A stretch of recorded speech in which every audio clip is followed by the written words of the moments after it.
በየቀኑ የሚያጋጥሙን የህይወት ውጣ ውረዶች ምክንያት ውጥረት ሲሰማን ምን ማድረግ እንዳለብን ግራ እንጋባለን። የስራ ጫና፣ የቤተሰብ ምክንያት፣ የገንዘብ ችግር፣ እነዚህ ሁሉ ህይወታችን ሊያበላሹብን ይችላሉ። ነገር ግን የአእምሮ ውጥረትን በአግባቡ መቋቋም ከቻልንና ህይወታችን ተረጋጋና ደስተኛ ሊሆን ይችላል። ሰላም የሀበሻ ቤተሰቦች እንዴት ናችሁ? ዛሬ ይዤላችሁ የመጣሁት ለህይወታችሁ በጣም አስፈላጊ የሆነ ይህ ቪዲዮ ብታዩት ሊጠቀሙበት የምትችሉ ጉዳይ ነው። ስለ አእምሮ ጭንቀትን በተመለከተ ነው። እንግዲህ የአእምሮ ጭንቀት መንስኤዎቹ ምንድናቸው፣ ምንነቱ፣ እንዲሁም የመፍትሄ ሂደቶቹ ምንድናቸው የሚለውን ላይ በዚህ ቪዲዮ እንመለከታለን። እስከ መጨረሻ አብራችሁ እንድትቆዩ በአክብሮት ጋብዛለሁ።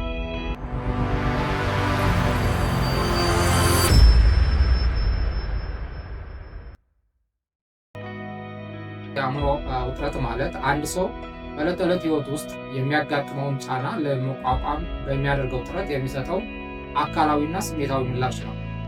ከልክ ያለፈው ውጥረት ግን ለአካላዊና ስነልቦናዊ ችግሮች ሊያጋልጥ ይችላል ማለት ነው።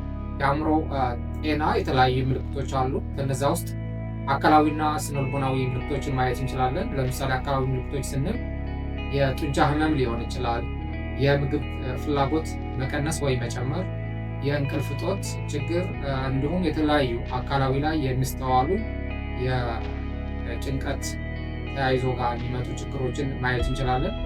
ሌላ ከዚህ ጋር ተያይዞ የተለያዩ ስነልቦናዊ ምልክቶች አሉ። አንደኛው ጭንቀት ነው።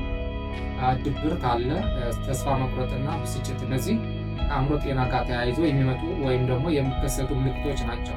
እንግዲህ እነዚህ ምልክቶች በምናይበት ሰዓት ላይ መፍትሄ የተቀመጡ 6 ቀላልና ተግባራዊ ዘዴዎች አሉ። የመጀመሪያውና በጣም ወሳኝ ነገር ምንድነው? ጊዜን በአግባቡ መጠቀም ነው።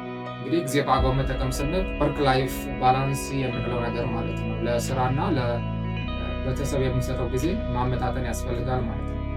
ሁለተኛው ላይ መዝናናት። እንግዲህ መዝናናት ሲባል የተለያዩ ቅንጡ ቦታዎችን በመሄድ ምናምን ላይ ሊሆን ይችላል። እዛ አካባቢያችን ላይ ሆነን ወይም ደግሞ በየቤታችን የምንወዳቸው ነገሮችን ማድረግ ማለት ነው።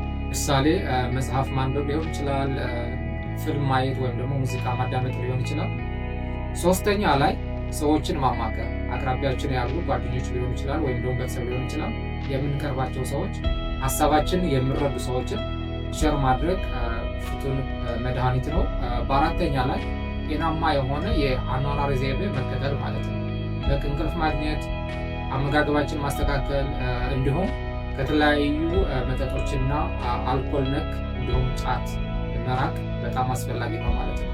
በአምስተኛ እና በጣም ወሳኝ ነገር ምንድን ነው? የካውንስሊንግ ወይም ደግሞ የምክር አገልግሎት የሚሰጡ ባለሙያዎችን ማማከር፣ ሀሳቦችን ሼር ማድረግ ማለት ነው። እንግዲህ በሀገራችን ላይ የተለያዩ በዚህ ዙሪያ ላይ የሚሰሩ ሳይኮሎጂስቶች፣ ሳይካትሪስት፣ ሜዲካል ዶክተሮች በዚህ ዙሪያ ላይ የሚሰሩ አሉ። እንግዲህ እንደዚህ አይነት ስሜቶችን ሲሰማን እነሱን ሄደን ማማከር በጣም የሚበረታታና የአእምሮ ጭንቀት ላይ ነፃ ለማድረግ በጣም ወሳኝነት አለው ብዬ አምናለሁ።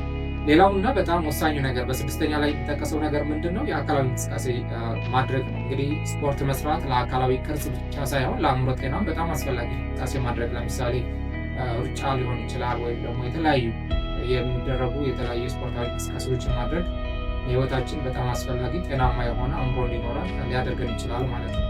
ስለዚህ በዛሬ ቪዲዮ እንግዲህ እንዳያችሁት የአእምሮ ጤንነት ምንነት ምን እንደሚመስል ምልክቶቹ፣ እንዲሁም መንስኤውና መፍትሄዎቹ ምንድናቸው የሚለውን አይተናል።